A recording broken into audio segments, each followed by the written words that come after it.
ជំរាបសួរសួស្តីអ្នកទាំងអស់គ្នា Welcome to Stationery Stationery ចែករំលែកបទពិសោធន៍ with me ដំណឹងមួយដែលពិតជាគួរឲ្យសោកស្ដាយមែនទែនសម្រាប់ខ្ញុំក៏ដូចជា fan Stationery ទាំងអស់គឺខ្ញុំចង់មកប្រកាសប្រាប់អ្នកទាំងអស់គ្នាថាថ្ងៃនេះគឺ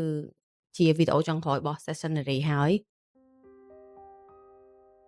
ខ្ញុំពិបាកនឹងបរិយាយទាំងអារម្មណ៍ទាំង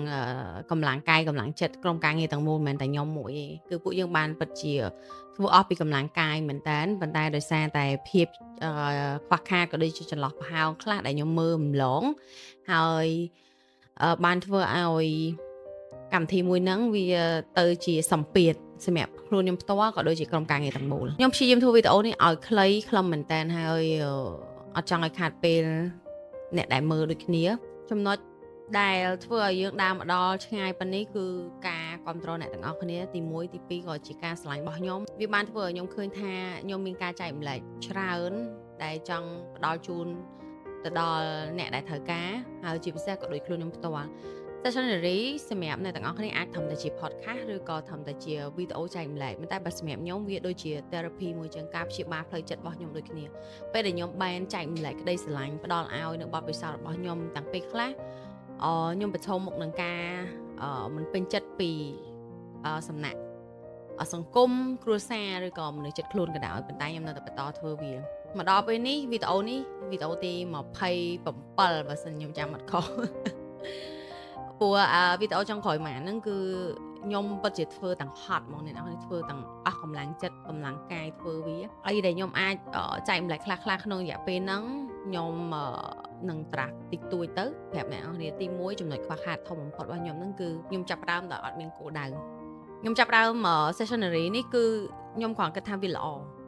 ហើយជីវិតពិតខ្ញុំគឺពិតជាអញ្ចឹងមែនឲ្យតែអីដែលខ្ញុំគិតថាល្អខ្ញុំនឹងធ្វើហើយអត់មានគោលដៅអត់មានផែនការច្បាស់លាស់ណា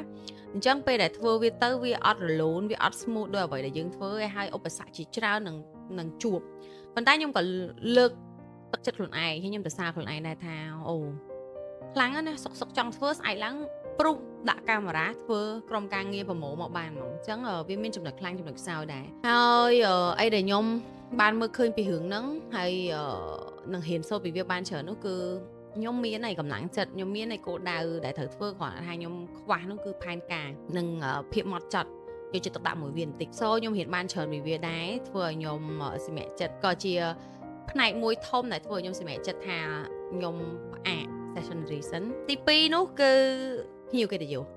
តាមពិតតាំងពីដើមមកខ្ញុំមិនដែលគិតថាខ្ញុំនឹងហៅភ្ញៀវកិត្តិយសឬក៏ចង់បានន័យថានឹងវានឹងខ្លាចជាសម្ពាធអីសម្រាប់ខ្ញុំអីអញ្ចឹងណា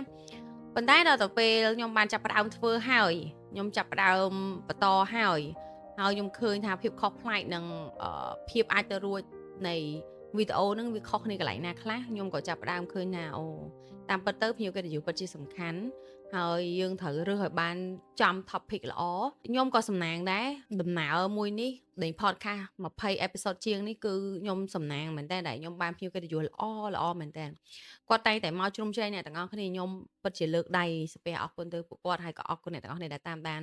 ទស្សនារហូតមកគឺពួកគាត់មកជួយទាំងចេញពីចិត្តផ្ដល់ឲ្យ 100% អ្នកទាំងអស់គ្នាអត់ដែលមានបានកញ្ចប់ជាថវិកាឬក៏ sponsor អីពីខាងពួកខ្ញុំទៅវិញទេគឺអត់មានទេអ្នកទាំងអស់គ្នាដោយសារកម្មវិធីនេះគឺពិតជាអត់មាន sponsor មែនហើយពួកគាត់មកដើម្បីតែចែករំលែកបទពិសោធន៍ដែរហើយគាត់ពិតជាឃើញថាវាមានឥទ្ធិពលខ្លាំងអញ្ចឹងណាខ្ញុំពិតជាអរគុណមែនបងដែលបានចូលឬក៏អូនដែលបានចូលពីមុនជាភ្ញៀវកិត្តិយសខ្ញុំពិតជាដឹងគុណហើយអរគុណខ្លាំងមែនតើហើយអរគុណអ្នកទាំងអស់គ្នាដែលគ្រប់គ្រងពួកគាត់ហើយធ្វើឲ្យពួកគាត់មានកម្លាំងចិត្តនិងចែករំលែកបន្តអញ្ចឹងណាហើយក៏ដូចខ្ញុំដូចគ្នាខ្ញុំមានបានពីអានឹងច្រើនមែនតើទី3នោះគឺខ្ញុំឃើញថាការស្រឡាញ់ការផ្ដល់ឲ្យរបស់ខ្ញុំបានធ្វើវាទៅជាបន្ទុកឲ្យខ្លួនឯងវិញអញ្ចឹងខ្ញុំឃើញពីខ្លួនឯងគឺខ្ញុំនៅខ្វះខាតច្រើនខ្ញុំខ្សោយច្រើនហេតុអីបើខ្ញុំនិយាយចឹងអ្នកនរគ្នា Stationery ពីដំបូងឡើយគឺខ្ញុំធ្វើទាំងសុបាយចិត្តខ្ញុំធ្វើទាំងអត់គេងអង្គុយកាត់វីដេអូខ្លួនឯងវីដេអូដំបូងមកវីដេអូខ្ញុំកាត់ខ្លួនឯងខ្ញុំអង្គុយមើលខ្ញុំអង្គុយ detail ខ្ញុំអង្គុយចាប់អារម្មណ៍ពីគ្រប់ប្លង់គ្រប់សម្ដីពាក្យពេចន៍ប៉ុន្តែកាន់តែធ្វើយូរទៅខ្ញុំកាន់តែថាអូអានេះ hot ទៅទូនាទីអញត្រូវតែធ្វើអត់បានវាមិនទៅជា passion ណាវាមិនទៅជាអីមួយដែលខ្ញុំងើបមកចង់ទៅធ្វើវាទៀតទេវាទៅជាដាក់បន្ទុកឲ្យខ្លួនឯងហើយខ្ញុំឃើញថាដោយសារតែខ្ញុំអត់បានបែងចែកពេលវេលាឲ្យបានល្អហើយអត់បានរៀបចំការងារនឹងឲ្យបានល្អអញ្ចឹងធ្វើឲ្យខ្ញុំមួយថ្ងៃទៅមួយថ្ងៃកាន់តែធ្ងន់ទៅកាន់តែហត់ទៅអីដែលខ្ញុំរៀនបានពីវានោះគឺការចាប់ផ្ដើមមួយដែលផ្ដល់ឲ្យក្តីស្រឡាញ់ឬក៏ជាការចាប់ផ្ដើមមួយដែលចង់ជួយអ្នកដទៃវាអត់អក្រក់អីវាអត់ខុសទេប៉ុន្តែបើសិនជាយើងចាប់ផ្ដើមដោយអត់ដឹងថាគោលដៅទៅតាមណាឬក៏យើងអត់មានផែនការច្បាស់លាស់គឺវាពិបាកដូចខ្ញុំអញ្ចឹងវាទៅជាជួយគេប៉ុន្តែកំពុងតែពិបាកធ្ងន់ខ្លួនឯងទៅធ្ងន់ទៅសន់ទៅចូលដីអញ្ចឹងណាអីដែលខ្ញុំរៀនបានគឺខ្ញុំដឹងថាថ្ងៃក្រោយមុននឹងទៅជួយគេបានត្រូវជួយខ្លួនឯងសិនច្បាស់មួយខ្លួនឯងថាយើងអាចធ្វើដំណើរនឹងដល់ធំណារយៈពេលណានេះគឺជាបទពិសោធន៍កន្លងមកដែលខ្ញុំរៀនបានពី26អេពីសូតហ្នឹងចុងក្រោយមួយទៀតគឺធំបំផុតហ្នឹងគឺខ្ញុំទទួលបានថាក្រុមការងារទាំងមូលក៏គាត់មានសម្ពាធដែរតែបើតែថាក្នុងហ្នឹងខ្ញុំក៏ឃើញចំណុចល្អចំណុចមិនល្អដែរពួកគាត់ពិតជាសប្បាយចិត្តនឹងបានធ្វើការមួយនេះវាស្មើនឹងការងារមួយដែលផ្ដល់ឲ្យពួកគាត់ក៏អត់បានប្រាក់ខែច្រើនដែរអ្នកនរគ្នាអ្នកកាត់វីដេអូអ្នកថតបើអ្នកថតហ្មង director អ្នករៀបចំបងអូនខ្ញុំហ្នឹងមួយរៀលក៏អត់មានបានដែរហ្នឹងបងអូនបង្កើតខ្ញុំហើយសម្រាប់ពីរអ្នកទៀតគាត់ក៏ប្រាក់ខែបានច្រើនដែរគឺតិចបំផុតខ្ញុំនិយាយការពិតព្រោះខ្ញុំចង់ឲ្យច្រើនលើសហ្នឹងតែសមត្ថភាពយើងនៅមានកម្រិតដែរអញ្ចឹងយើងអត់អាចឲ្យលើសពីសមត្ថភាពទេហើយនៅក្នុងហ្នឹងក៏ខ្ញុំបានចាយច្រើនទៅលើ equipment ភ្លើងកាមេរ៉ាអីច្រើនដែរអញ្ចឹងវាធ្វើឲ្យខ្ញុំកាន់តែធ្ងន់ទៅរហូតដល់ពេលថតឥឡូវខ្ញុំចាប់ផ្ដើមឃើញចំណុចខ្វះខាតច្រើននេះភ្លើងអត់សូវស្អាតទេធ្វើឲ្យភ្ញៀវកិត្តិយសគាត់មើលទៅវាអត់ comfortable ការនិយាយពេលអង្គុយសាឡុងក៏វាអត់ស្រួលអង្គុយដែរអញ្ចឹងវាធ្វើឲ្យខ្ញុំឃើញកាន់តែឃើញអាចំណុចខ្វះខាតពួកមនុស្សខ្ញុំជួយចិត្តធ្វើអីឲ្យវាស្អាត perfect អីអញ្ចឹងទៅតើពេលខ្វះខាតយូរទៅចង់ថែមទៅវាកាន់តែធ្វើឲ្យខ្លួនឯងសម្ពាធសម្ពាធហ្នឹងវាមិនមែនមកពីការចែកម្លែកហ្នឹងអីហ្នឹងឯងវាសម្ពាធមកពីខ្ញុំចង់បានវា perfect ពេកអញ្ចឹងវាធ្វើឲ្យខ្ញុំសម្ពាធទៅដែលធ្វើឲ្យខ្ញុំចរចាមួយខ្លួនឯងរហូតដល់ខ្ញុំគិតថាខ្ញុំត្រូវតែផ្អាក sessionary មួយរយៈសិនសរុបសេចក្តីកន្លែងហ្នឹងមកខ្ញុំចង់ឲ្យអីដែលខ្ញុំចែកម្លែកអ្នកទាំងអស់គ្នាហ្នឹងគឺជាផ្នែកមួយនៃកំហុសក៏មេរៀនមួយក៏ដូចជាបទពិសោធន៍មួយរបស់ខ្ញុំដែលខ្ញុំរៀនបានពីកម្មវិធីនេះទាំងមូលខ្ញុំសង្ឃឹមថាវាក៏ជាមេរៀនមួយដែលមានន័យនិងអាចយកទៅប្រើប្រាស់បាននៅក្នុងជីវិតអ្នកទាំងអស់គ្នាដែរបើសម្រាប់ខ្ញុំធ្វើវីដេអូនេះឡើងគឺជាសាររំលឹកដាស់តឿនដល់ខ្លួនឯងថ្ងៃក្រោយពេលមុនធ្វើអីមួយត្រូវគិតឲ្យបានច្បាស់ហើយមាន plan និងគោលការណ៍បានច្បាស់លាស់ខ្ញុំតែងតែគិតថាអូឲ្យតែអញធ្វើល្អអត់អីទេមិនក៏បានដែរតែពាក្យហ្នឹងគឺខ្ញុំសុំកែសម្រួលឡើងវិញឲ្យតែយើងធ្វើល្អ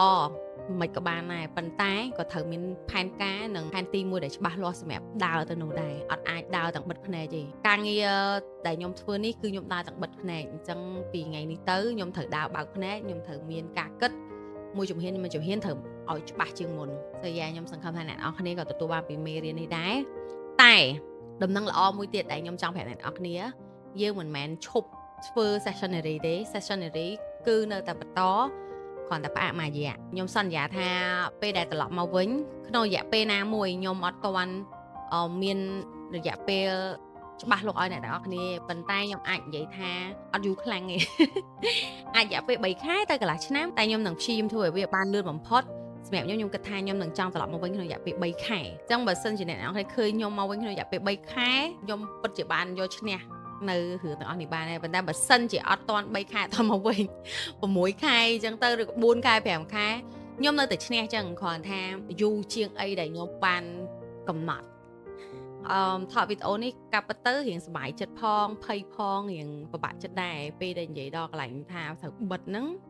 រៀងអួលដើមកតែខ្ញុំទប់អារម្មណ៍ខ្លួនឯងជាប់ហើយខ្ញុំឃើញថាខ្ញុំសម្រួលអារម្មណ៍ខ្លួនឯងបានប្រសើរជាងមុនគាត់ពិសោធន៍ជាច្រើននៅក្នុងរយៈពេល sessionary នេះគឺធ្វើឲ្យខ្ញុំសប្បាយចិត្តជាងមុនបានច្រើនធ្វើឲ្យខ្ញុំមានធម៌ពលជាងមុនធ្វើឲ្យខ្ញុំមានការចែកម្លែកនិងហត់តែធ្វើឲ្យខ្ញុំមានភាពរីកចម្រើននោះគឺខ្ញុំហ៊ានទៅជួបមនុស្សថ្មីបានច្រើនជាពិសេសវាគ្មិនតាមចិត្តខ្ញុំតាមចរិតខ្ញុំអ្នកនរគ្នាខ្ញុំមិនអាចទៅសុំជំនួយពីគេរហូតអញ្ចឹងបានទេហើយវាគ្មិនដែលគាត់អញ្ជើញចូលរួមហ្នឹងគឺមាន24នាក់ឯងព្រោះ2វីដេអូដំបូងគឺខ្ញុំ solo អញ្ចឹង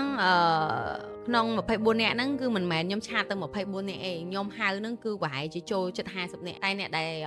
គាត់អាច make time នឹងពេលវេលាគាត់បានហ្នឹងគឺមានចំនួន24នាក់ពីដំបូងខ្ញុំគិតថាខ្ញុំមុខក្រាស់ខ្លាំងណាស់តែហេតុដល់ឥឡូវខ្ញុំឃើញវាជាភាពក្លាហានរបស់ខ្ញុំមួយដែរដែលខ្ញុំហ៊ានទៅសុំជំនួយពីគេខ្ញុំមិនមែនជាមនុស្សមុខក្រាស់ដែលអាចទៅធ្វើរឿងទាំងអស់ហ្នឹងហើយខ្ញុំតែងតែគិតថាអូដើរសុំជំនួយគេអន់ណាស់ដល់ពេលខ្ញុំទៅធ្វើមែនតានពីដំបូងក៏នៅតែមានអារម្មណ៍ហ្នឹងដែរតែឥឡូវគឺខ្ញុំមានអារម្មណ៍ខុសគ្នា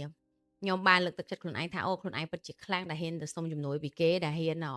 បើកចំហនៅអ្វីដែលខ្លួនចង់បានហើយស្មោះត្រង់មួយខ្លួនឯងក៏ដូចជាមនុស្សដែលនៅជុំវិញខ្លួនខ្ញុំដូចគ្នាអញ្ចឹងខ្ញុំលើកទឹកចិត្តឲ្យអ្នកទាំងអស់គ្នាពេលដែលជាប់គាំងអីមួយមានបញ្ហាអាចសុំជំនួយបានដូចឥឡូវនេះខ្ញុំក៏អត់បោះបង់វាចោលដែរខ្ញុំមិនមែនបោះចោលរឿងដែលប្រាជ័យនេះទេប៉ុន្តែខ្ញុំឃើញអីដែលខ្ញុំអាចធ្វើបានល្អជាងហ្នឹងនិងអភិវឌ្ឍកម្មវិធីទាំងមូលហ្នឹងឲ្យល្អជាងហ្នឹងបានសម្រាប់ថាខ្ញុំ take a step back ខ្ញុំ pause វាបន្តិចសិនខ្ញុំទុកឲ្យវាមានខ្យល់ដង្ហើមដកសម្រាប់ខ្លួនឯងនិងក្រុមការងារទាំងមូលសិនហើយខ្ញុំនឹងបន្តវីដេអូនេះនិងកម្មវិធីនេះឲ្យវាទៅមុខខ្លាំងជាងមុននិងរីកចម្រើនជាងមុនហើយអ្នកទាំងអស់គ្នានឹងកាន់តែទះដៃឲ្យលឺសម្រាប់ sessionary ដូចគ្នាជាចង់បញ្ចប់ខ្ញុំចង់បញ្ជាក់មួយ sessionary បើកដំបូងមកខ្ញុំពិតជាមានការគិតអ្វីជំនាញជាមួយមនុស្សប្រុសមែនខ្ញុំទទួលស្គាល់គឺខ្ញុំតែងគិតថាមនុស្សប្រុសខ្លាំងណាស់មនុស្សប្រុសសំណាងហេតុអីមិនធ្វើបាបមនុស្សស្រីខ្ញុំតែងតែមានគំនិតជាជនរងគ្រោះមួយរហូតហ្មងប៉ុន្តែរហូតដល់ខ្ញុំធ្វើ sessionary បានអេពីសូតប្រហែលជា10ជាងខ្ញុំចាប់ផ្ដើមមានការគិតផ្ទុយបន្តិចបានន័យថាខ្ញុំចាប់ផ្ដើមនៅរៀងកដាលគិតថាតាមពិតមនុស្សប្រុសក៏គាត់មានផលបាក់របស់គាត់ដែរហើយយើងអាចយកកំហុសមនុស្សម្នាក់មកវាយតម្លៃមនុស្សទាំងអស់បានទេរហូតដល់ sessionary អេពីសូតទី18ជាមួយនឹងសង្សារខ្ញុំចាប់ផ្ដើមឃើញថាតាមពិតទៅខ្ញុំពិតជាមានការគិតមិនល្អមួយមនុស្សប្រុសមែនហើយខ្ញុំចាប់ផ្ដើមព្យាយាមធ្វើមិនឲ្យវាស្មើវិញណាហើយខ្ញុំចាប់ផ្ដើមឃើញថា sessionary មិនមែនសម្រាប់តានារីទេគឺសម្រាប់គ្រប់វ័យហើយខ្ញុំពិតជាចង់ឲ្យគ្រប់វ័យដែលអាចមើលកម្មវិធីនេះបានជាការចែកម្លែកបទពិសោធន៍មួយដែលចេញពីចិត្តស្មោះត្រង់ហើយគ្មានភាពលំអៀងហើយដែលខ្ញុំធ្វើគឺខ្ញុំចង់ឲ្យបងស្រីដែលគាត់ខ្វះភាពក្លាហានហើយក៏ដូចជាគាត់មានសម្លេងគាត់ឃើញវីដេអូនេះហើយគាត់នឹងមានអារម្មណ៍ថាគាត់មានសម្លេងខ្លាំងជាងមុនហើយគាត់មានអ្នកដែលយល់ចិត្តគាត់បានច្រើនជាងមុនអញ្ចឹងសរុបសេចក្តីមកគឺ sessionary ពីថ្ងៃនេះទៅគឺយើងផ្អាកមួយរយៈហើយពេលដែលយើងចាប់ផ្ដើម sessionary ថ្មីគឺ sessionary មួយដែលអាចចែកម្លែកបទពិសោធន៍ទៅគ្រប់ជ្រុងគ្រប់ភេទគ្រប់វ័យតាយភាយទូទាំងសកលលោកក៏ដូចជាសង្គមមួយនេះដែរប៉ុន្តែឈ្មោះយើងនៅដាក់ដែរ sessionary ដោយសារតែវាពិតជាប្រួយផ្ដើមដោយមនុស្សស្រីម្នាក់ដែលគាត់អត់ដែលនឹកស្មានថាគាត់ធ្វើបានទេហើយម្នាក់នោះគឺខ្ញុំទីចុងក្រោយអរគុណអ្នកទាំងអស់គ្នាអរគុណ fan ទាំងអស់ហើយក៏អរគុណដល់បងប្អូនពូមីងមាដែលគ្រប់គ្រងនិងមិត្តភ័ក្តិខ្ញុំទាំងអស់គ្រួសារខ្ញុំក៏ដោយតែងតែគ្រប់គ្រងដល់ខ្ញុំរហូតហើយលើកទឹកចិត្តក៏ដូចជាការផ្ដល់ឲ្យដោយស្មោះសរនិងការស្រឡាញ់អ្នកទាំងអស់គ្នាខ្ញុំសូមអរគុណខ្លាំងមែនតើវីដេអូនេះអត់មាន script ទេចឹងអ្នកទាំងអស់គ្នាស្ដាប់មកអត់យល់កន្លែងណាឬក៏វល់កន្លែងណាក៏សូមអធិស្ឋានហើយសង្ឃឹមថាអ្នកទាំងអស់គ្នាបន្តជីវិតមួយដល់មានន័យក៏ដូចជាពោពេញដោយក្តីស្រឡាញ់ហើយកុំភ្លេចណា sessionary នឹងត្រឡប់មកវិញកុំរត់ចោលពួកយើងពួកយើងគាត់ត្រូវការពេលបន្តិចដើម្បីឆ្នៃវាឲ្យវាកាន់តែស្អាតជាងមុនឲ្យវាកាន់តែរលូនជាងមុនឲ្យវាកាន់តែមានសក្តានុពលជាងមុននិងនិរន្តរភាពខ្ញុំអរគុណត្រែហើយក៏សូមទោសរាល់កន្លែងណាដែលខ្ញុំមិនគប្បីឬក៏លើសលួសឬក៏អ្នកទាំងអស់គ្នាឃើញមានជាកំហុសអីខ្ញុំពិតជាខន្តីអភ័យទោសហើយក៏សូមអរគុណដល់បងនៅដែលបន្តគ្រប់គ្រងរហូតហើយបើសិនជាបងចង់ឲ្យវីដេអូយើងមានបន្តទៀតកុំភ្លេចជួយ like share subscribe វីដេអូនេះដើម្បីឲ្យសម្លេងខ្ញុំកាន់តែលឺនិងខ្លាំងជាងមុនក៏ដូចជាសម្លេងអ្នកទាំងអស់គ្នាកាន់តែលឺនិងខ្លាំងជាងមុនបាយបាយជួបគ្នាក្នុងរយៈពេលមួយដែលលឿនបំផុតបាយ